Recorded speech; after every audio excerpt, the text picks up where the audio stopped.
Sir దివాకరా మాట్లాడేది? రావుజీ ఎవరు? జర్నలిస్టా మీరు? ఫ్రీలాన్స్ అండి. అవునండి అవునండి. అర్థం కాదు. అవునా? అవునండి. ప్రాబ్లం ఉందండి. ఎక్కడండి?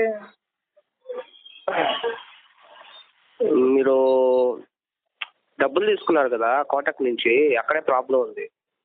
అర్థం కాలే. పర్సనల్ లోన్ తీసుకున్నారు కదా. ఓకే. అక్కడే ప్రాబ్లం ఉంది. మీరు కట్టకుండా ఉన్నారు. ప్రాబ్లం ఉందా? కట్టకపోతే జర్నలిస్ట్ ఎవరట? Journalist post. మరి మీరు అట్లా మాట్లాడతారు కదా. అలా కదా మీకు ఓకే. మీరు జర్నలిస్ట్ మీకు ఎవరు చెప్పారు? మీరే కదా. అదే నేను చెప్పాను. ఓకే. కొటక్ మహేంద్ర వాళ్ళకి ఎవరు చెప్పారు అంటున్నాను. ఇప్పుడు మీరు చెప్పారు కదా నాకు కొటక్ మహేంద్ర ఫోన్ చేశాను. మీరు ఇప్పుడు చెప్తున్నారు, మీరు చాలా సార్లు చెప్పారు కదా. అదేలేండి నేను చెప్పాను. ఓకేలేండి. మీకు ఎవరు చెప్పారు? నేను మీకు చెప్పలే కదా. అది అంతా కాదు కానీ పర్సనల్ ఎవరో ఆయన చెప్పడం నాకు ఫోన్ చేస్తున్నా. ఏమన్నా నీ ఎవరో ఫోన్ నెంబర్ ఇచ్చండి. నా అమ్మడే వాడగా నా కొడక నాకు ధైర్యంగా చెప్తున్నా. ఏ నెంబర్ చేస్తారా నువ్వు? నీకు కంపెనీ నెంబర్ ఏ కంపెనీ నెంబర్ ఇచ్చారా? నీ కంపెనీ నెంబర్ ఎవరా? ఎవడో నెంబర్ చేస్తా చేస్తా మాఫియా ఉంచుకోవాలి. కంపెనీ నెంబర్ లేరా? కొడకొడికి 1949 నెంబర్ పెట్టుకోడాడు. ఫోన్ అనుకోగా నాకు అర్థం కాలేదు. ఎవడు పడితే ఆడు ఫోన్ చేయడం.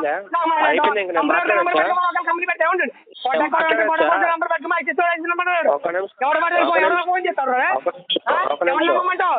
ఇప్పుడు సిబిలో ఎవరు కొడుకుంటాడో ఫోన్ ఎవడు పడితే ఆడ ఫోన్ చేస్తాడు. ఎవరికి ఫోన్ చేస్తే ఎవడు నమ్ముతావు? కంపెనీ నెంబర్ పెట్టుకోమని ఆయన నెంబర్ ఫోన్ చెప్పాడు. ఎవరి నెంబర్ ఫోన్ చేస్తే ఒప్పుకోడు. కొట్టకూడ ఉంటే కొట్టక నెంబర్ చెప్పి ఫోన్ చేయాలి. ఐసెస్ ఉంటే ఐసెస్ నెంబర్ ఫోన్ చేయాలి. నాకు అర్థం కాలేదు. ఎవడు పడతారు ఫోన్ నాకు కొట్టక నుంచి ఆ నెంబర్ పర్సనల్ ఫోన్ నెంబర్ చేస్తాడు.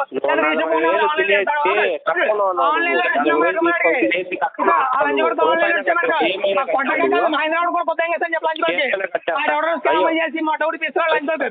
సత్యం హైదరాబాద్ లంచ్ వరకు సత్యం హైదరాబాద్ పెట్టినాడు కదా లంచ్ వరకు.